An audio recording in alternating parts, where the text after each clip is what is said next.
আসসালামু আলাইকুম। Welcome back to my kitchen blog. আপনারা সবাই কেমন আছেন? আশা করি সবাই অনেক ভালো আছেন। আল্লাহর অশেষ রহমতে আমরা অনেক ভালো আছি।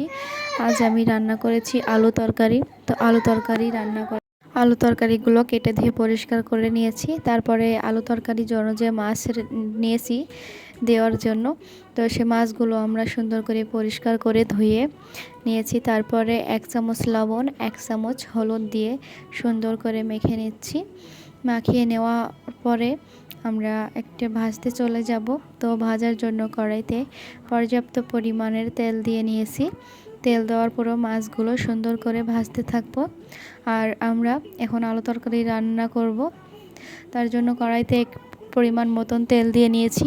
তারপর 2টা পেঁয়াজ কুচি দিয়ে একটু নাড়াচাড়া করে কাঁচা ঝাল আর রসুন বাটা দিয়ে একটু নাড়াচাড়া করে 1 চামচ লবণ আর 1 চামচ হলুদ দিয়ে এখন আমরা কষানোর জন্য একটু পানি দিয়ে নেব।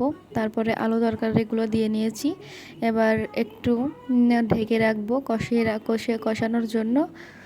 তো এখন এই পর্যায়ে কষাতে থাকবে। এই পানিটা যখন একদম শুকিয়ে আসবে তারপরে কিন্তু আমরা আবার ঝোলের পানি দেব। তো এখন কিন্তু এই পানিটুকু সম্পূর্ণই দিয়েছি কষানোর জন্য। তো এভাবে রান্না করলে আলু তরকারিতে অনেক মজা হয়। তো দেখেন আমাদের আলু তরকারি কিন্তু অনেকটাই ঝোল কমে এসেছে। আর আমরা ওই পাশে কিন্তু মাছগুলোও সুন্দর করে ভেজে নিয়েছি। আলু তরকারি একদম যখন ঝোলটা কমে আসবে তখন আমরা আলু তরকারির জন্য ঝোলের পানি দেব। আর আপনাদের মাঝে একটা কথা বলি যে আপনার ফেসবুকে কাজ করতে এসে কখনোই যেন প্রতিবেশীর কোনো কথাই আপনারা আপনাদের কাজ বন্ধ করে দিবেন না। এ পর্যায়ে আপনারই ক্ষতি হবে, তাদের কিছুই হবে না। এজন্যই বলি, কারো কথায় কান না দিয়ে পথে নিজেই হাঁটতে শুরু করুন। ইনশাল্লাহ সফলতা পেয়ে যাবেন এক সময়। আর সব সময় আপনারা অন্যের ভিডিওতে বেশি বেশি কমেন্ট করবেন আর বেশি বেশি লাইক দিবেন, শেয়ার করবেন। তো আপনার ভিডিওতেও কিন্তু সেগুলো রিপ্লাই আসবে। তো কথা বলতে বলতে আমাদের রান্নাটা কিন্তু প্রায় কমপ্লিট হয়ে গেছে। আমরা ঝোলের পানিটাও দিয়ে দিয়েছি।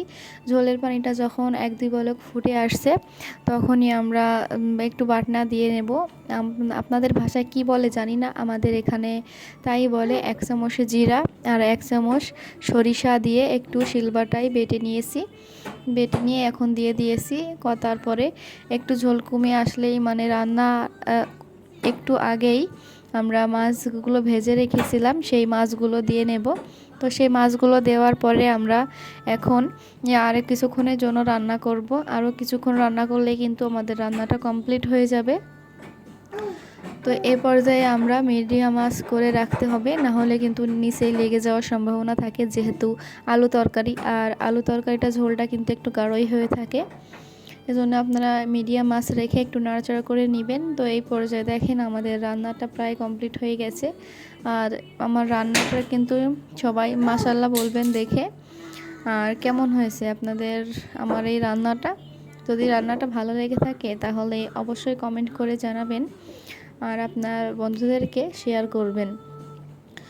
আপনারা সবাই ভালো থাকবেন। আল্লাহ হাফেজ। আর আমাদের জন্য দোয়া করবেন যাতে আমরা সব সময় ভালো থাকতে পারি আর আপনাদের সাপোর্টে যেন আমরা এগিয়ে যেতে পারি।